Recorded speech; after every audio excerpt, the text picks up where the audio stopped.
सभापती महोदया, देते खोडके आणि मग परवा मनीषा ताईंना बोलायचं असेल. सातारा जिल्हा परिषदेच्या निवडणुकीमध्ये जी घटना घडली ही खरं तर या महाराष्ट्राच्या राजकीय एकूणच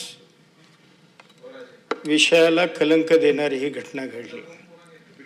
म्हणजे इतक्या वाईट पद्धतीनं प्रशासन सातारा जिल्ह्यामध्ये वागलं. अक्षरशः म्हणजे ज्या आमच्या महिला सदस्य होत्या त्या महिला सदस्यांच्या रूमची झडती घ्यायला 10 पोलीस गाड्या अधिकाऱ्यांची नावं काय आणि प्रत्येक महिला सदस्यांच्या रूमच्या झडती घेऊन अक्षरशः त्यांना जबरदस्तीनं नेण्याचा प्रयत्न हा त्या ठिकाणी पोलीस प्रशासनानं केला. मगाशी शंभूराज देसाईंनी सांगितलं ती वस्तुस्थिती आहे की पहिला गुन्हा दाखल झाला.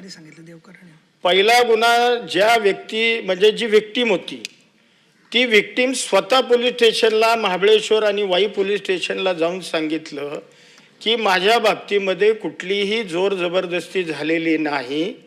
मी स्वखुशीनं माझ्या पक्षाच्या सदस्यांच्या सोबत मी आहे हे स्वतः पोलीस स्टेशनला हजर राहून सभापती महोदया त्यांनी सांगितलं.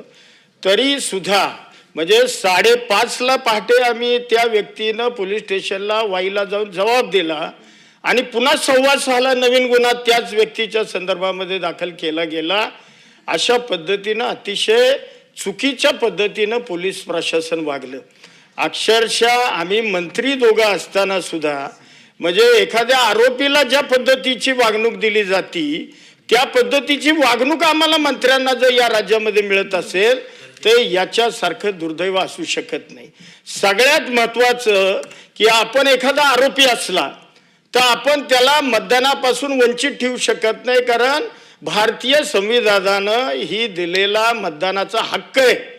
त्या हक्कापासून जाणीवपूर्वक लोकशाही मार्गातून जे सदस्य निवडून आले त्यांना मतदानापासून अगदी मतदानाच्या दारापर्यंत गेलेले सभागृहाच्या तिथून पोलिसांनी त्यांना उचलून नेणं हे अक्षरशः या लोकशाहीला काळीमा फासणारी घटना ही सातारा जिल्ह्यामध्ये घडली.